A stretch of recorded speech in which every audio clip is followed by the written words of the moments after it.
which is kind of fitting because 20 years and 2 weeks before we landed, the very first space shuttle with John Young and Bob Crippen landed on that breakpoint. We're coming down a steep glide path at 20 degrees, 300 knots. So I was very proud of my pilot. You can see here, he got the gear out at 400 feet above the ground. And here's the view again up the front window.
Southern California. It's been a very exciting morning here. Earlier today, NASA's Ingenuity Mars helicopter completed the first powered controlled flight on another planet. And we are here now to tell you more about how that went. I'm your host, Jari Cook of the JPL Digital News and Media team, and I'm joined here by key players who helped make this helicopter flight possible. We are going to start with some opening remarks, but I'm going to introduce the panelists first. First, you'll hear from Steve Jurasik, NASA's acting administrator. Next, you'll hear from Michael Watkins, director of JPL. And then we have a set of panelists for more discussion. Thomas Zurbuchen, NASA's Associate Administrator for the Science Mission Directorate. Mimi Ong, Ingenuity Project Manager. Bob Balaram, Ingenuity Chief Engineer. And Hovard Grip, Ingenuity Chief Pilot.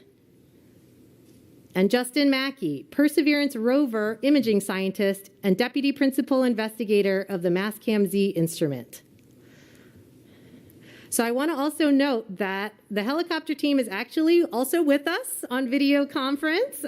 They can't join us because of COVID restrictions, but I just wanted to take a minute and celebrate the first powered controlled flight on another planet. Yay!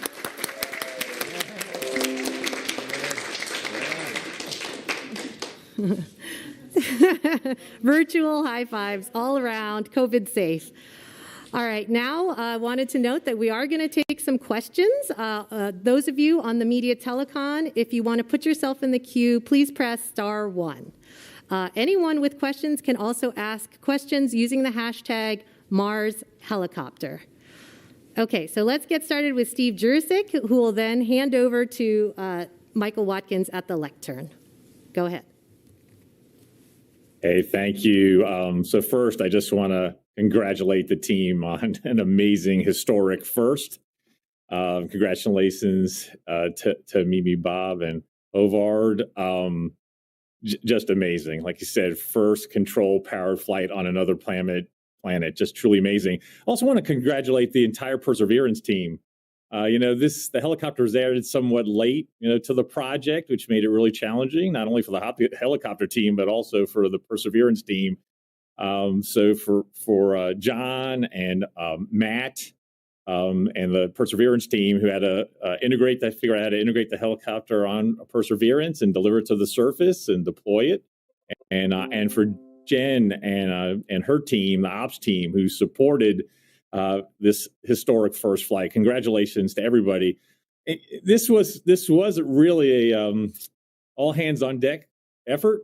It involved the Aeronautics Research Mission Directorate, the Space Technology Mission Directorate, and the Science Mission Directorate. It involved JPL, of course, but also the Ames Research Center and the Langley Research Center. It was really a unique, somewhat unique integration of our aeronautics research talent and capabilities and our space systems development capability that really was able to accomplish this amazing flight very early this morning. I feel like I've followed along with the team while I was at Langley and then at headquarters in Space Tech, and then in the associate administrator role. I make a trip to JPL about once every year, and they'd always take me over to Mimi's lab, the Mars Helicopter Lab, and Mimi would tell me what they've accomplished and all the challenges they've had and what they've had to overcome. And her just excitement and enthusiasm for making this happen was infectious.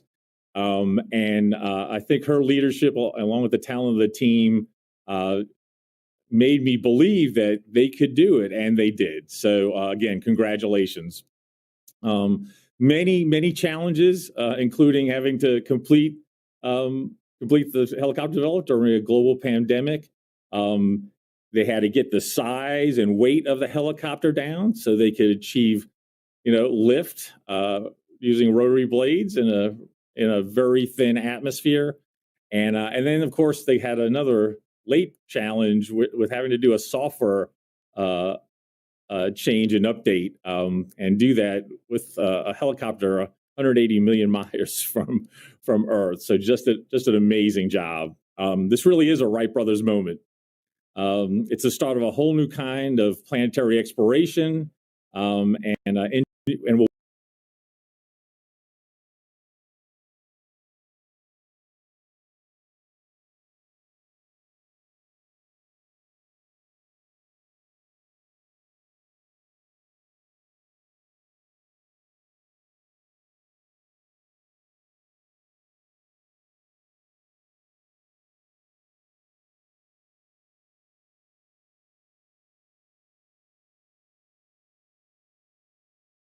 and capabilities that will then feed forward to even more ambitious and productive missions in the future.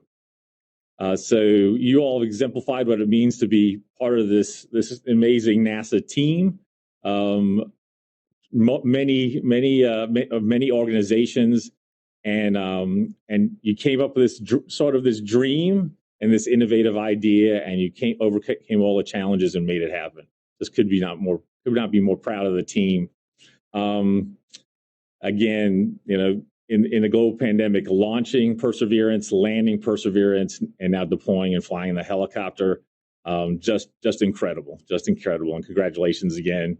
You all really personify the motto of Dare Mighty Things and embody our nation's spirit of persevering even in the most challenging situation.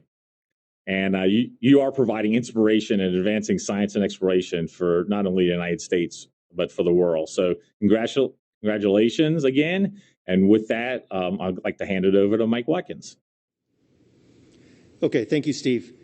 It has been a great day here at JPL, and we're very proud that we are continuing to be at the forefront of daring mighty things in planetary exploration.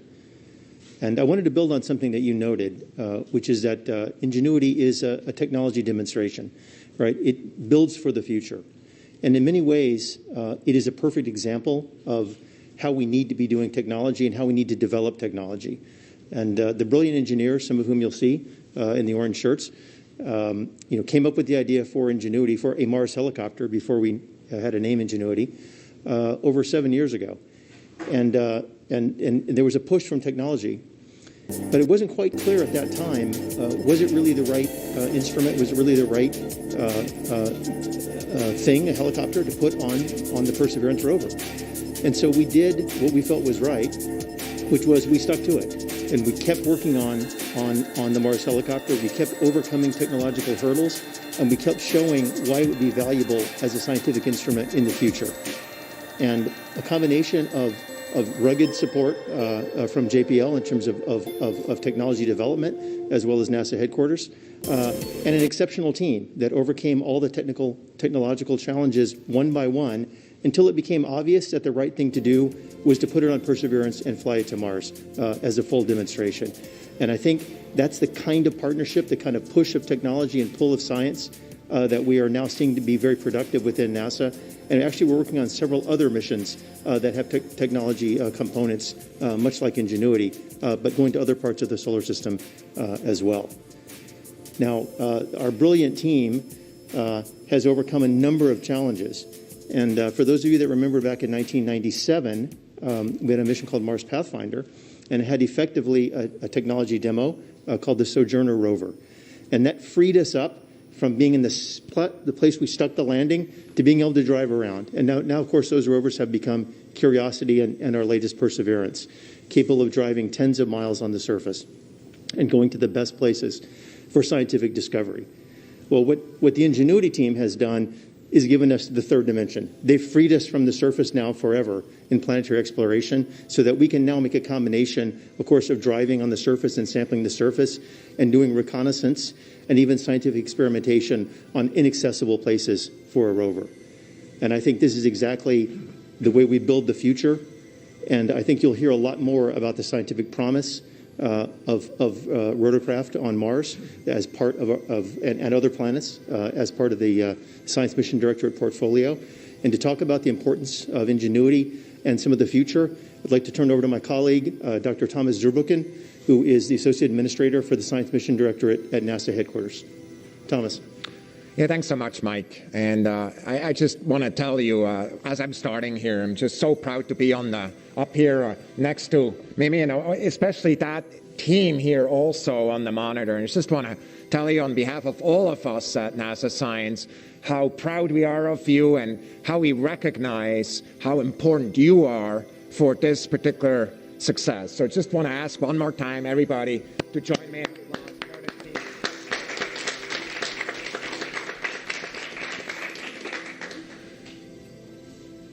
The story of this team is compelling. It's a story of a great, perhaps even a crazy idea initially. Many people, have a really hard time. It turns out we all have a hard time, finding that right line between crazy and innovative. It turns out we're often wrong with that line. A crazy idea that was being developed, and this team put that idea into reality. The most important thing that takes, of course, is hope. It's the hope that is actually possible to come together with with everything this team has, with the personal education, with the commitment to success, and with learning from each other until it actually works. So for me, what I want to point to is the first picture here. And I want to just tell you, this picture means two things for me. On the one hand, I recognize that this picture was taken from the Van Zyl overlook. And my friend Jacob is no longer with me. I see in this picture because I know that he was an important part of making this helicopter happen. The second thing that is important in this picture is what you don't know right now as you look at it. It's actually the after flight picture. And so it landed there. And it landed on the surface after this flight, and it did so safely. And so for me, again, what I see in this is now not only this amazing little machine, but the team that actually achieved that. And it relates this to a story that's 117 years apart and 173 million miles apart, a story that actually started even earlier with a little toy that a father brought home to two kids. They were about 10 years old. It's a rubber band with a little rotor. It's a little toy that never got out of their mind. They became bicycle mechanics, and they started working on this and actually did that famous record in 1903 when they achieved first controlled flight on this Earth. So when we look at the previous picture that I just showed, I want to just tell you that in homage of this amazing achievement, we have designated, and please pull up the next picture, have designated this landing site as the Wright Brothers Field.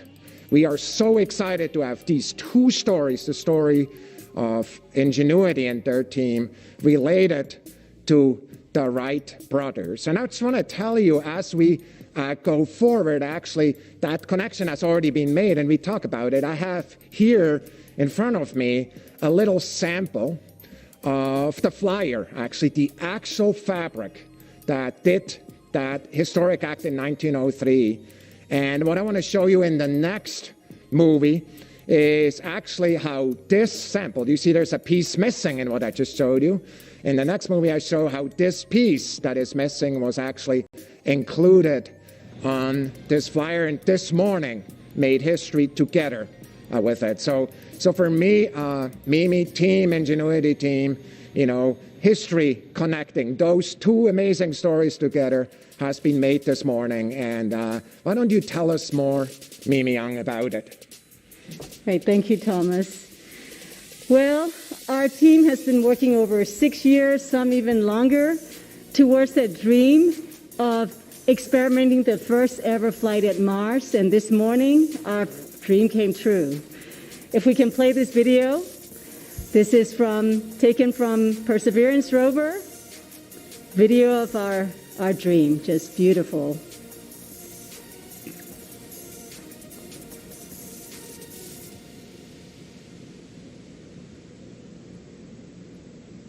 Taking off, goosebumps. It looks just the way we had tested in our test chamber, space simulator chamber here. Absolutely beautiful flight. I don't think I can ever stop watching it over and over again.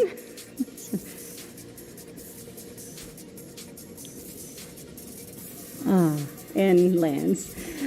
Well, when things work, it looks easy. I would like to take this opportunity to remind how difficult it is to fly a rotorcraft at Mars. First and foremost, because the atmosphere there is so thin, right? About 1% compared to that at Earth. That's like on Earth being elevation 3 times the height of Himalayas. So the air is very thin, and Ingenuity had to be really light, small, and has to be able to fly in this thin atmosphere and survive on its own.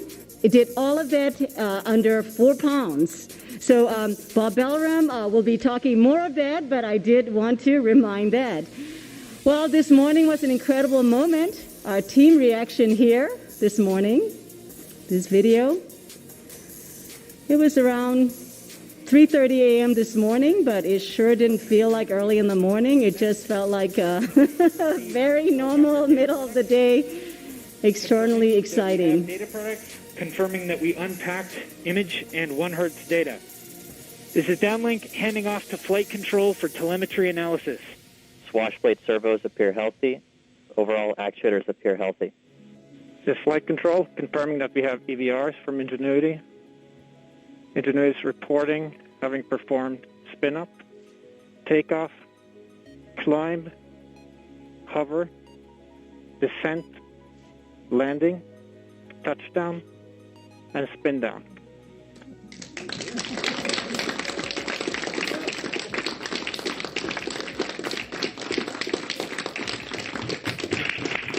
And altimeter data confirms that Ingenuity has performed its first flight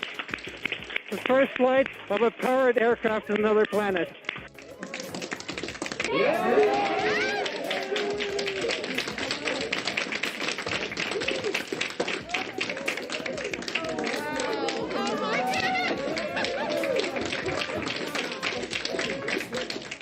It's unforgettable day. And, it's all about the team to start with. Really, our team across JPL, Ames, Langley, with our industrial partners, AeroVironment, Qualcomm, Solero, Lockheed, others.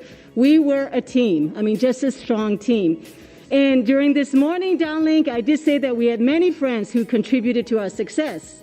okay, and including Perseverance rover team and many, many others. And some of them are far away now. And again, as Thomas mentioned, Jacob Van Zyl, I'm sure you were watching our first flight from the Jacob Overlook.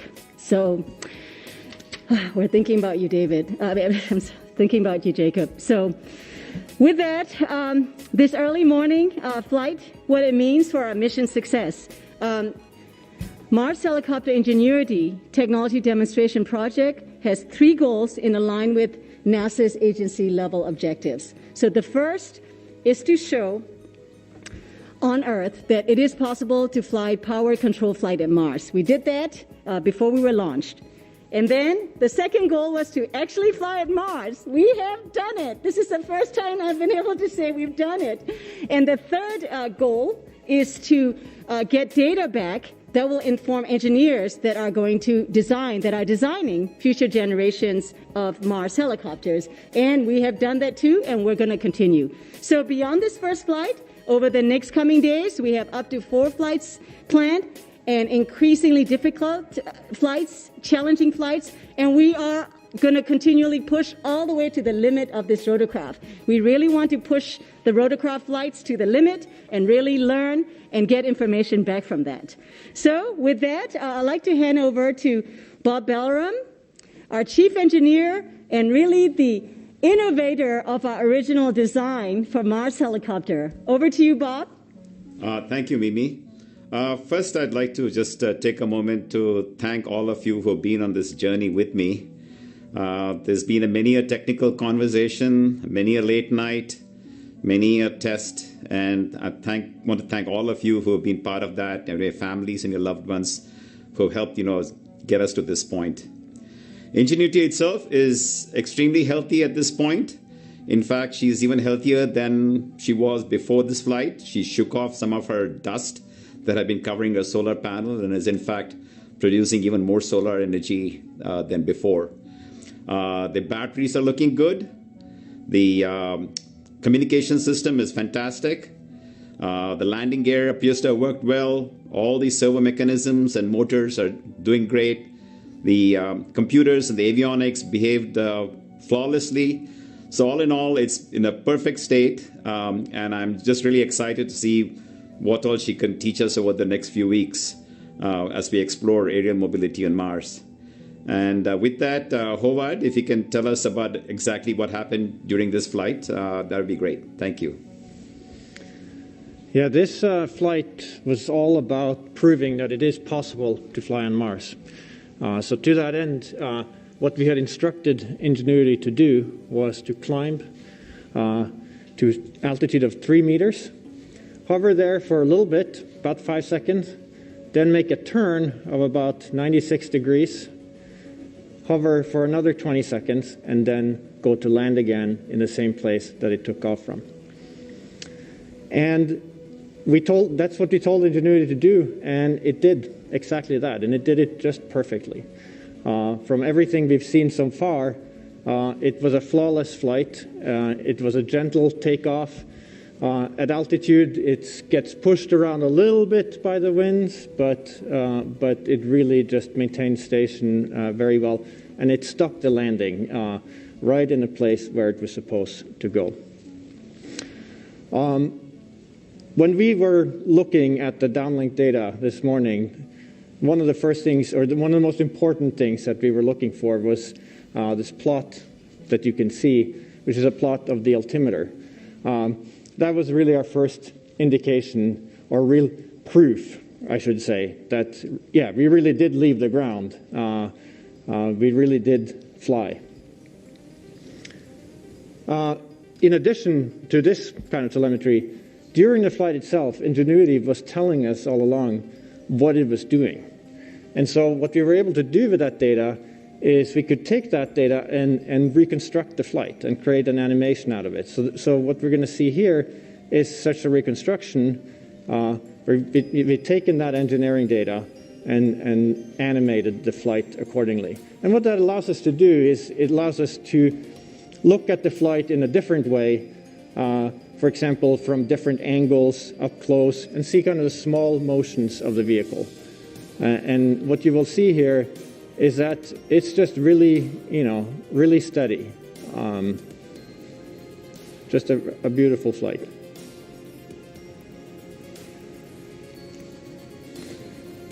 This is the initial hover, and then a turn. And then hover again for 20 more seconds.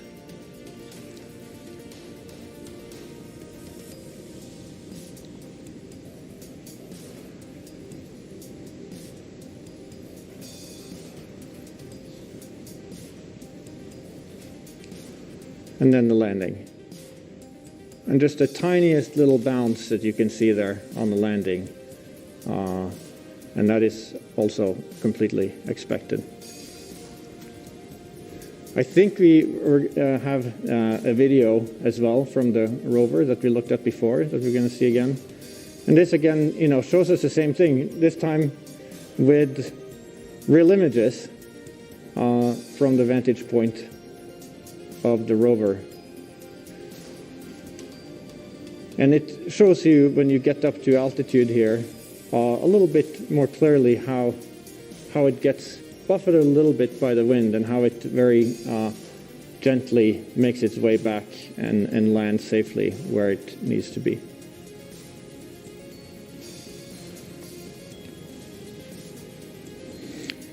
And what's exciting about this is a flight that we've done hundreds, if not 1,000 times before, but always in simulation. It's always been on a computer. And to see it now finally happen on Mars and happen exactly the way that we imagine it is just a really incredible feeling. Now, while it was flying, it has to keep track of where it is. And the way that it does that, in part, is by taking images of the ground below it, 30 images per second, and analyzing those in order to understand how it's moving.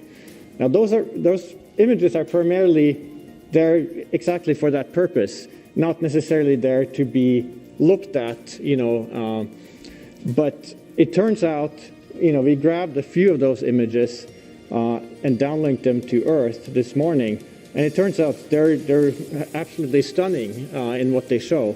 What we see here is Ingenuity taking a picture of its own shadow right below it. And I think this is just a stunning image, notwithstanding the fact that it's, a low-resolution black and white photograph. We have another image from the same camera, which shows just a moment right before touchdown. You can see the legs are just about to meet the ground here. And this is a very interesting image to me, in part because of what it doesn't show, which is it doesn't show a lot of obscuration from dust, which is one of the things that we weren't so sure about prior to doing this experiment. So already we're learning things here. And in particular here, dust did not seem to be an issue in terms of obscuring the navigation camera close to the ground. In the next few days, we expect to perform further flights, and we also expect to get color images down from the helicopter. Now, one more thing that I want to mention here is that the International Civil Aviation Organization has assigned us a 3-letter designator for Ingenuity, IGY, India Golf Yankee, with the call sign Ingenuity. And those details will be officially included in the next edition of ICAO's designators for aircraft operating agencies, aeronautical authorities, and services. And the location of the flight was assigned an ICAO location designator, JZRO, for Jezero Crater, where the NASA Mars operation took place. And of course, these designators come in handy when we go to write our logbook. This is something that should be very familiar to any pilot out there. We always want to log our flights so we don't forget that we did them. And so for that purpose, we have, I have this logbook with me. It says the nominal pilot's logbook for planets and moons. because we're always thinking ahead here at NASA. So with that, I'd like to talk to Justin, who will talk more about the imaging. Okay, thank you, Havard. I'm Justin Mackey. I'm the Perseverance rover imaging scientist and also the deputy PI of Mastcam-Z. And I'm here just really happy to be here to share with you the results of our imaging over the last few hours on Mars. There's sort of two cameras that we're talking about. The video camera is the Mastcam-Z camera, which is a science camera that PI is Jim Bell at Arizona State University and his team over there, and it was built by Malin Space Science Systems down in San Diego. Mike Kaplinger, Mike Revine with the hardware group built an excellent piece of hardware for us, and also Jensen running the ops team down there, and Kim Saxon here at JPL as our instrument engineer. And a whole team of people made this happen, so I just want to just thank all of them for getting us to this point. And then the other camera, I'll show some pictures from the ECAM system, the navigation cameras on the rover with our ops team. Those cameras were built here at JPL and our ops teams, Nick Ruoff and Amy Culver. So just credit to the entire rover team. I'm wearing my rover blue here. I'm actually on the heli team also, but I had to pick a color, so I'm representing the rover team here. The uplink and downlink engineering teams, just keeping the rover running. The orbiters, our partners, getting us all this data. It's just really amazing, and we thank all of them, both here in NASA and ESA, TGO, and also the Deep Space Network. So I just wanted to thank all of these people for making this really happen. They enable all of this work. So with that, without further ado, I guess we'll go to the video one more time because we cannot see this enough. By the way, it only came down about 2 hours ago, the full frame. So let's go ahead and show the video. I'll talk a little bit about it. It's a 720p video. It's 1280 by 720 pixels. It runs at about 6.7 frames per second. And we originally had the strategy of downlinking the 2.4 second snippet. So there it goes. You can see it taking off. And if you look carefully, you can see it turning in flight. People have talked about that. And this is new. This just came down right before this press conference. Turning in flight and then coming back and landing. So I mentioned the frame rate. This is with our one of our wider angle settings on the camera, 34 millimeters. So it's a little more of a contextual shot. We also shot a full zoomed version on the heli itself where the heli flies out of the field of view. We have not downlinked those full frame images yet. So we're expecting those in the coming days. We did verify from the imagery that the heli did take off about 3 meters above the surface. So that's an independent verification. The heli blades are a little blurred due to it's about a 10 millisecond exposure, which is about a 1/2 rotation of the blade at 2,600 RPM, roughly. It's like 0.4. And let's see. And so far we've received about 14 or a little over 1,000 frames. I counted 1,400 last check out of about 2,000. So once again, the orbiter performance has really made this possible to even show you this so quickly to get video from the surface of Mars. So it's really an amazing feat by everybody. So the next image then is, again, going back to the fully zoomed 110 millimeter Mastcam-Z picture of the heli on the ground. Again, this is just a nice shot showing, if you look closely, it may be hard to tell, if you look closely at the center, you can see that there's a camera on the helicopter itself that is now facing the rover. And it was not facing the rover before, so that's proof that it did turn in flight. And it's just a nice shot showing that the heli landed safely, and that's just a great picture to have. So then the next picture is now switching cameras. We're going to go to the NavCam camera, and the NavCam camera does not have the video capabilities like Mastcam-Z, but we did take pictures during the flight, and this blink, hopefully it'll blink. You'll see the heli. That's the heli on the ground there. Looking carefully. Okay, no, actually, you know what? This is the other one. Now, if you look carefully at the heli, you should be able to see it shifting. That shows the difference between the takeoff location and the landing location.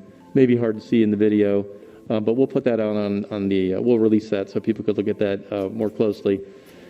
I can see it from here, but hopefully it'll come out on the video. So it just shows that the landing was just sort of a real pinpoint landing there by the team, and so congrats to the heli team for just nailing it, Havard and company. And then the last video, or the last blink GIF shows, hopefully it shows the full height there. There it is. Okay.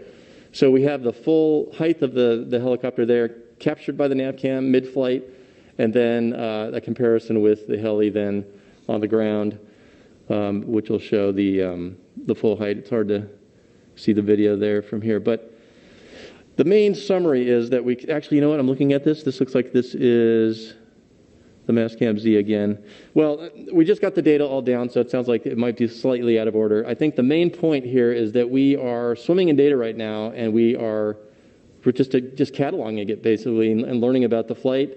We're just extremely happy for this whole team, the rover team and the heli team. And I just wanted to close my statements by mentioning, I mentioned that I was on the heli team. This is like with Bob, like 7 years ago, where we were talking about taking pictures from a heli. Seeing it all come together like this is really reminiscent of another project that I worked on 24 years ago, the Mars Pathfinder mission, where we had the Sojourner rover, which was a new technology, a new capability. There were skeptics at the beginning, and then once something like this happens on Mars, the skeptics get converted, and it soon becomes a new way of doing things. And I really feel this project, this team has the same vibe that we had 24 years ago with Sojourner. Just seeing going from a concept to demonstration like this is going to open up new avenues, new ways of exploring. So it's very exciting. We're very excited that this is all working so well, and just happy to get all this data back. All right. Thanks, Justin, and thanks for rolling with it. As Justin says, the images are all coming down in a fire hose, and we will make the images available for you all online, so look for it on the website. So we're going to transition now into Q&A. So a reminder for our colleagues from the media, if you're on the telecon line, please press *1 to get into the queue. And for others who are using social media, you can use the hashtag #MarsHelicopter. Our first question on the media line comes from Marcia Dunn of the AP. Yes, hi, congratulations. I've got a couple questions for the chief pilot, I believe, Mr. Grip. What was the wind speed at Wright Brothers Field today for the flight? And when are you anticipating to attempt Flight 2? I know you had a schedule laid out in advance, but since you're a week down on the timeline, I wasn't sure if you were going to try to rush things along. Thank you. Yeah, so in terms of the winds, we did take additional data during the flight, and we expect to get some more information about what the actual winds were at that time. What we can operate with is at this point is the forecast that we have based on prior data, and there is some uncertainty on that. But the most recent indications that I have is that it was on the order of somewhere between 2 to 6 meters per second of wind, and that's what we were dealing with. And that would seem, just eyeballing the behavior of the flights, that doesn't seem inconsistent with the behavior, although it's hard to say much more than that. As far as when we perform the next flight specifically, I'll let Mimi perhaps answer that question. Sure, yeah. So we'll get the high rate data downlink from the helicopter to us tomorrow, and then we will be attempting to fly within the next few days. So we're targeting for this Thursday, but we'll know more after we get the high rate data. Great, thank you. Our next caller is Kenneth Chang from the New York Times. Hi, so I was wondering if you had better plans for the fourth and fifth flights. I guess when I talked to Mimi, Bob, and Hobart last year, you had mentioned aiming for 500 feet at 15 meters. And I was also wondering, when conceivably might there be a second helicopter on Mars? So in terms of flights 4 and 5, I think we still have a little bit of team discussion, on basis of just today's flight, the results of that, and what we're going to get over the next 2 flights, flights 2 and 3. And that will inform what we do for that. But in general terms, what we're talking about here is going higher, going further, going faster, stretching the capabilities of the helicopter in those ways.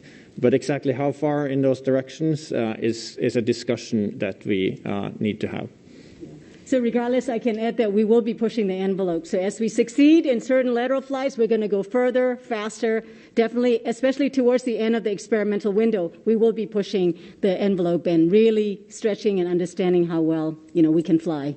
So for the second helicopter question, I think I'll pass it to you, Thomas. Yeah, and of course, second, the answer is I don't know what the answer is. When are we going to fly? I mean, what I'm really interested in is, frankly, the science community's ideas about how to turn this into a science machine, from a tech demo into a science machine.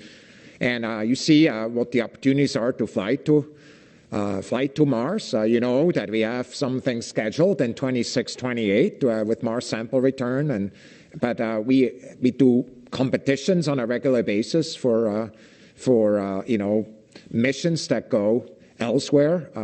I mean, we're really interested now going forward, but there's nothing set right now into stone as to when the next helicopter will be going to Mars.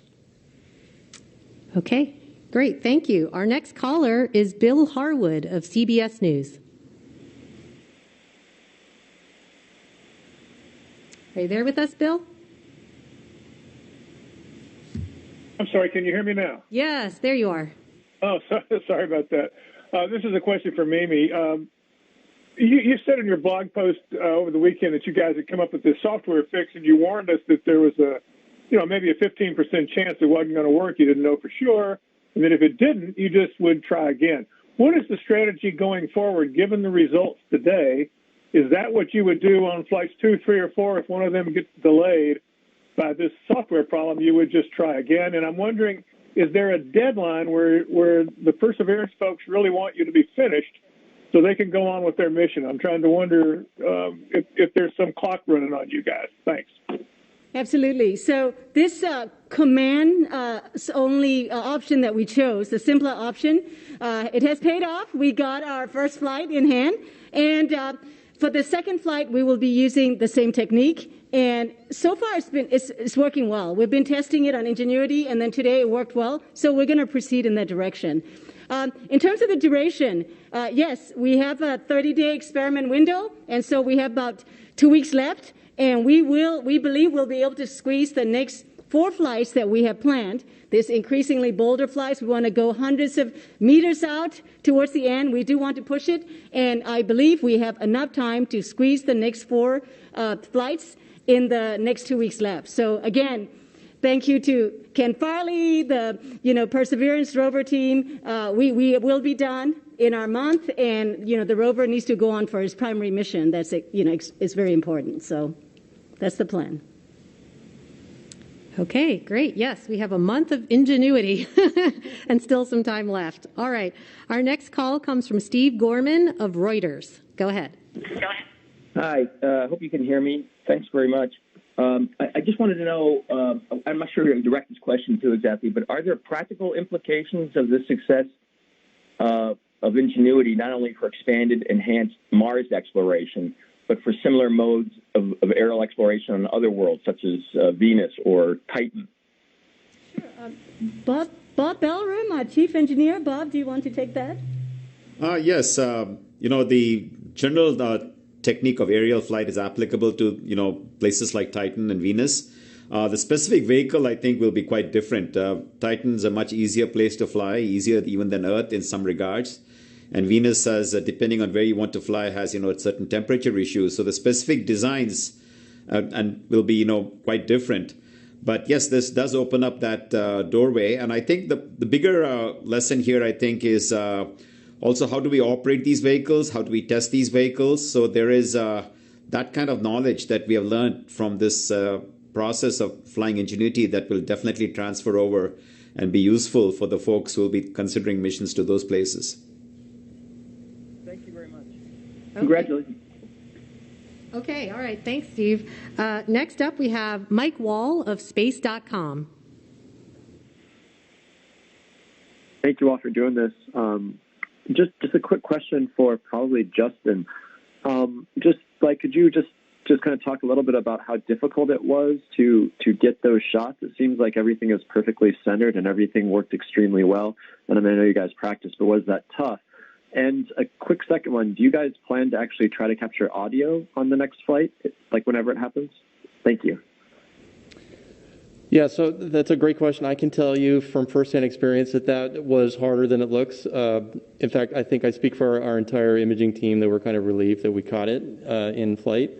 We had practiced this 3-4 times before, and this was the first time that we were able to nail it. I think it's an interesting problem. You have two different spacecraft with two different time. They both have this roughly the same time, but they operate differently. And so characterizing how the heli operates when we tell it to go compared to how the rover does its thing is actually tricky. And I mentioned before, we had to do this with the Sojourner rover too, two different robots with their own system. We had to do the same thing here. And I think it's a credit to the team that we kept trying and over.